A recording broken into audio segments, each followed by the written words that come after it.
মানিকগঞ্জ 2 আসনের সাবেক সংসদ সদস্য ও কণ্ঠশিল্পী মমতাজকে জামিন দিয়েছেন আদালত। আজ আসামি পক্ষের আবেদনের পরিপ্রেক্ষিতে ঢাকার অতিরিক্ত চিফ মেট্রোপলিটন ম্যাজিস্ট্রেট জাকির হোসাইনের আদালত 50,000 টাকা মুচলেকায় তার জামিন মঞ্জুর করেন।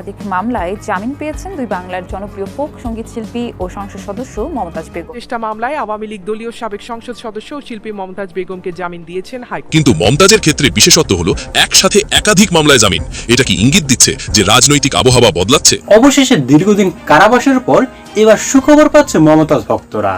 হ্যাঁ দর্শক, ঠিকই শুনেছেন, অবশেষে এক এক করে মমতাজ সবগুলো মামলা কিন্তু জামিন পাচ্ছে, মুক্তি পাচ্ছে কিন্তু খুব শীঘ্রই।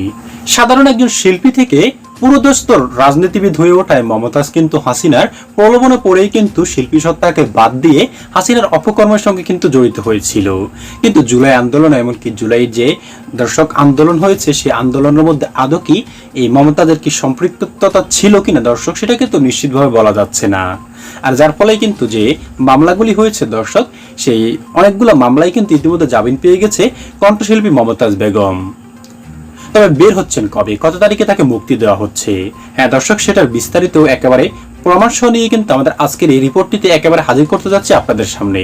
তাই আপনার কাছে অনুরোধ থাকবে দর্শক, আমাদের আজকের এই সম্পূর্ণ রিপোর্টটি একেবারে শেষ পর্যন্ত দেখলেই কিন্তু মমতাজের মুক্তির তারিখটি কিন্তু আপনি সঠিকভাবে জানতে পারবেন।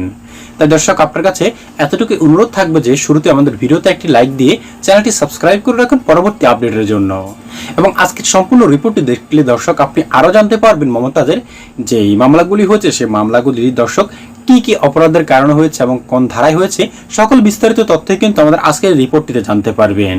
তাই চলুন সম্মানিত প্রিয় দর্শক, আগে আপনাকে সেই গুরুত্বপূর্ণ রিপোর্টটি দেখিয়ে নিয়ে আসি, তারপর মমতাজের বিষয়ে আরো আলোচনা করব আমরা। চেষ্টা মামলায় আওয়ামী লীগ দলীয় সাবেক সংসদ সদস্য ও শিল্পী মমতাজ বেগমকে জামিন দিয়েছেন হাইকোর্ট। সোমবার বিচারপতি কে এম জাহিদ সরওয়ার কাজল ও বিচারপতি শেখ আবু তাহেরের সমন্বয়ে গঠিত বেঞ্চ এই আদেশ দেন। আবেদনের পক্ষে ছিলেন সিনিয়র আইনজীবী মোতাহার হোসেন সাজু, সারা হোসেন ও খায়রুন্নেসা। রাষ্ট্রপক্ষে ছিলেন সৈয়দা সাজিয়া শারমিন। আইনজীবী মোতাহার হোসেন সাজু জানান, আদালত রুল যথাযথ ঘোষণা করে 3টি মামলায় মমতাজ বেগমকে জামিন দিয়েছেন। এর আগে বিএনপি সরকার গঠনের পর আমরা কিছু জামিনের ঘটনা দেখেছি। সাবেক স্পিকার শিরিন শারমিন চৌধুরী, নারায়ণগঞ্জের সাবেক মেয়র সালিনা হায়াত আইভি, আসাদুজ্জামান নূর, দীপুমণি এবং এখন মমতাজ। কিন্তু মমতাজের ক্ষেত্রে বিশেষত্ব হলো একসাথে একাধিক মামলায় জামিন। এটা কি ইঙ্গিত দিচ্ছে যে রাজনৈতিক আবহাওয়া বদলাচ্ছে, নাকি এটা শুধুই আইনি প্রক্রিয়ার স্বাভাবিক গতি? এখন একটু পেছনে ফিরে দেখা যাক, মমতাজকে এমপি বানানোটা কি ঠিক ছিল? এই প্রশ্নটা কিন্তু নতুন নয়। মমতাজ যখন প্রথম সংসদে যান তখনও তীব্র সমালোচনা হয়েছিল। মানুষ বলেছিল গান গাওয়া মানেই কি এমপি হওয়ার যোগ্যতা? 2009 সালে তিনি প্রথমবার এমপি হন সংরক্ষিত মহিলা আসন থেকে। সেটা হয়তো মানা যায়, একজন খ্যাতিমান শিল্পীকে রাজনীতিতে সম্মান দেখানো। কিন্তু এরপর 2014 এবং 2018 সালে মানিকগঞ্জ 2 আসন থেকে সরাসরি ভোটে জেতা, সেখানেই প্রশ্ন উঠেছিল। যদিও সেই নির্বাচনগুলো নিয়েই বিতর্ক রয়েছে। 2014 সালে একপক্ষীয় নির্বাচনের অভিযোগ, 2018 সালে রাতের ভোটের অভিযোগ। আর সবচেয়ে বেশি সমালোচনা হয়েছিল যখন তিনি সংসদে দাঁড়িয়ে শেখ হাসিনার উদ্দেশ্যে গান গাইতেন। সংসদ কি গানের মঞ্চ, নাকি জাতীয় নীতি নির্ধারণের জায়গা? এই প্রশ্নগুলো তখন জোরালোভাবে উঠেছিল। তুলনা করুন সুবর্ণা মুস্তফার সাথে। সুবর্ণা মুস্তফাও শিল্পী, সংরক্ষিত মহিলা আসনে এমপি হয়েছিলেন, কিন্তু তিনি উচ্চ শিক্ষিত, বুদ্ধিদীপ্ত, সমাজে গ্রহণযোগ্য। তার এমপি হওয়া নিয়ে কোনো বিতর্ক হয়নি। তিনি বাংলাদেশের টেলিভিশন নাটকের ইতিহাসের সেরা অভিনেত্রীদের একজন। কিন্তু মমতাজ, যদিও লোকসঙ্গীতে বাংলাদেশের সবচেয়ে জনপ্রিয় শিল্পী, তাকে নিয়ে যথেষ্ট বিতর্ক হয়েছে। এখানেই পার্থক্য। আর সেই মমতাজই আজ মামলা সহ একাধিক মামলায় আসামি। এবার একটু ফ্যাক্টস দেখা যাক। 2025 সালের 12ই মে রাত 11:30 ধানমন্ডির স্টার কাবাবের পেছনের একটি বাসা থেকে মমতাজকে গ্রেপ্তার করে গোয়েন্দা পুলিশ। অভিযোগ কি ছিল? বৈষম্য বিরোধী ছাত্র আন্দোলনের সময় মিরপুর সহ বিভিন্ন এলাকায় ছাত্র জনতার উপর হামলা এবং হত্যাকাণ্ডে জড়িত থাকার অভিযোগ। একাধিক মামলার এজাহারে তার নাম, এবং সেই থেকে তিনি কারাগারে। কিন্তু আজ হঠাৎ করেই 3টি মামলায় একসাথে জামিন। হাইকোর্টের একটি দ্বৈত বেঞ্চ এই জামিন মঞ্জুর করেছেন। মমতাজ বেগমের আইনজীবী জানিয়েছেন, 3টি আলাদা মামলায় উচ্চ আদালত থেকে জামিন মেলায় আইনি প্রক্রিয়ায় আপাতত বড় ধরনের স্বস্তি পেলেন সাবেক এই সংসদ সদস্য। কিন্তু এখানেই শেষ নয়। একটা বিষয় পরিষ্কার করা দরকার, জামিন মানে কি সরাসরি কারাগার থেকে মুক্তি? না, এই 3টি মামলায় জামিন হলেও যদি অন্য কোনো মামলায় তার নাম থাকে তাহলে তিনি মুক্তি পাবেন না। এছাড়াও সরকার এই জামিন আদেশের বিরুদ্ধে আপিল করতে পারে, সেক্ষেত্রে জামিন স্থগিত হয়ে যেতে পারে। তাই এখনই বলা যাচ্ছে না মমতাজ সত্যিই মুক্ত হবেন কিনা। আমরা জানি না কি হতে চলেছে, আইনি জটিলতা এখনো রয়েছে। এখন একটু চোখ বুলিয়ে নিই মমতাজের নির্বাচনী ইতিহাসে, যেটা তার রাজনৈতিক যাত্রার আসল চিত্র তুলে ধরে। 2009 সালে সংরক্ষিত মহিলা আসনে এমপি, 2014 সালে মানিকগঞ্জ 2 থেকে জয়ী, কিন্তু সেটা ছিল একপক্ষীয় নির্বাচন। 2018 সালে আবারও জয়ী, কিন্তু রাতের ভোটের অভিযোগ ছিল, এবং 2024 সালে মনোনয়ন পেয়েও পরাজয়, সেটাও নিজ দলের স্বতন্ত্র প্রার্থীর কাছে। এই 2024 সালের পরাজয়ই কিন্তু সব প্রমাণ করে দেয় সত্যিকারের ভোটে মমতাজের জনপ্রিয়তা কতটুকু ছিল। এবার আসি সবচেয়ে গুরুত্বপূর্ণ প্রশ্নে। মমতাজ যদি মুক্তি পান তাহলে কোন পথে হাঁটবেন? 3টে সম্ভাব্য পথ আছে। প্রথম পথ, রাজনীতিতে ফেরা। তিনি কি আওয়ামী লীগের রাজনীতিতে সক্রিয় হওয়ার চেষ্টা করবেন? বর্তমান পরিস্থিতিতে এটা প্রায় আত্মহত্যার শামিল, কারণ আওয়ামী লীগ এখন রাজনৈতিকভাবে দুর্বল অবস্থানে। দ্বিতীয় পথ, গানে ফিরে যাওয়া। তিনি কি আবার মঞ্চে ফিরবেন লোকসঙ্গীতের সেই জনপ্রিয় মমতাজ হিসেবে? কিন্তু প্রশ্ন হলো, জনগণ কি তাকে আবার আগের মতো গ্রহণ করবে?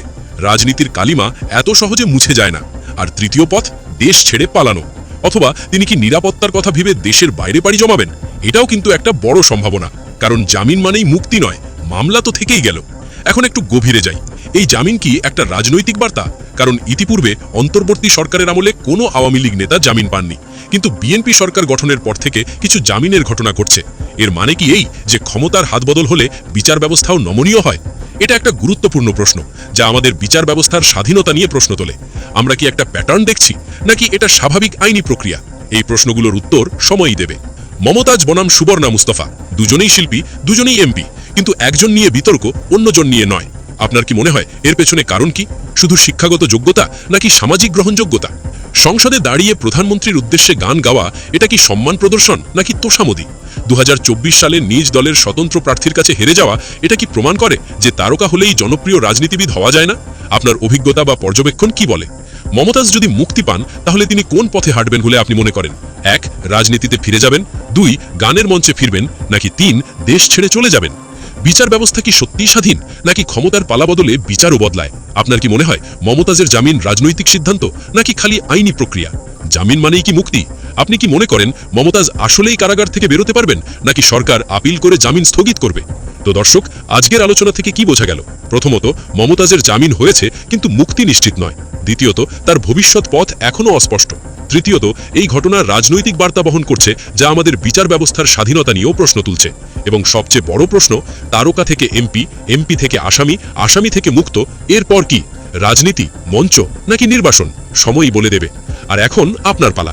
আপনি কি মনে করেন মমতাজের জামিন কি ন্যায্যসঙ্গত? তিনি মুক্তি পেলে কোন পথে হাঁটবেন? এটা কি রাজনৈতিক খেলা, নাকি স্বাভাবিক আইনি প্রক্রিয়া? আপনার মতামত জানান কমেন্ট বক্সে। দর্শক শ্রোতা, একটা কথা আছে, পাপ করলে আপনাকে সেই সাজা কিন্তু ভুগতেই হবে। কথা আছে না দর্শক, পাপ কিন্তু বাপকেও ছাড়ে না। আর মমতাজের ক্ষেত্রেও কিন্তু সেটাই হয়েছে। না হয় এই জুলাই আন্দোলনের সময় কিন্তু মমতাজ কিন্তু এমপি ছিল না, অর্থাৎ ক্ষমতায় ছিল না, একেবারে কিন্তু গা ঢাকা অবস্থায় কিন্তু ছিল। কিন্তু তারপরও কেন তার নামে মামলা হয়েছে? হ্যাঁ দর্শক শ্রোতা, সে যে 15 বছরের যে অপকর্ম করেছে ক্ষমতা থাকাকালীন আওয়ামী লীগের হয়ে, দর্শক সেটার প্রাশ্চিত্যই কিন্তু সে এখন করতে হচ্ছে। কারণ দর্শক, আল্লাহ তাআলার হুকুম ছাড়া কিন্তু কোনো কিছুই কিন্তু হয় না। আর যার ফলে যদিও এই জুলাই আন্দোলনের সঙ্গে সম্পৃক্ততা মমতাজের নাও থেকে থাকে, তবে তার আগে যে অপকর্মগুলি করেছে মমতাজ, দর্শক সেটার সাজা হিসেবেই কিন্তু সে এতদিন কারাভোগ করেছে, এমনকি এই সাজাগুলি সে পেয়েছে। কারণ দর্শক, এই মমতাজ কিন্তু যেরকম একজন শিল্পী ছিল, দেশের সকল মানুষের কাছে কিন্তু সে জনপ্রিয় ছিল। একেবারে ছোট থেকে বড় সকলেই কিন্তু এই মমতাজের দর্শক একেবারে ভক্ত ছিল, মমতাজের গানের ভক্ত ছিল।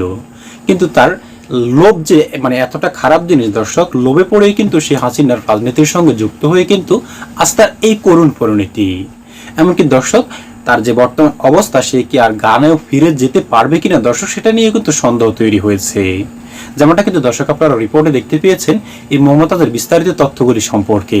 এবং এই তথ্যগুলি দেখার পর দর্শক, আপনার কি মনে হয় মমতাজ জেল থেকে ছাড়া পাওয়ার পর আদৌ সে গানে ফিরে যেতে পারবে? দর্শক শ্রোতা, অবশ্যই আপনার মূল্যবান মতামতটুকু লিখবেন আমাদের কমেন্ট বক্সে, এবং অবশ্যই ভিডিওতে একটি লাইক দিবেন দর্শক। কারণ আপনাদের এই ছোট্ট লাইকটুকু এমনকি মতামতটুকুই কিন্তু আমাদেরকে পরবর্তীতে আরো অনুপ্রাণিত করবে গুরুত্বপূর্ণ নিউজ আপডেটগুলি আপনাদের সামনে তুলে ধরার জন্য। হ্যাঁ দর্শক শ্রোতা, আজ এখানে শেষ করছি। আশা করি সকলে অনেক ভালো থাকবেন, এবং সম্পূর্ণ ভিডিওটি দর্শক শেষ পর্যন্ত দেখার জন্য আপনাকে জানাই অসংখ্য ধন্যবাদ। আসসালামু আলাইকুম সবাইকে।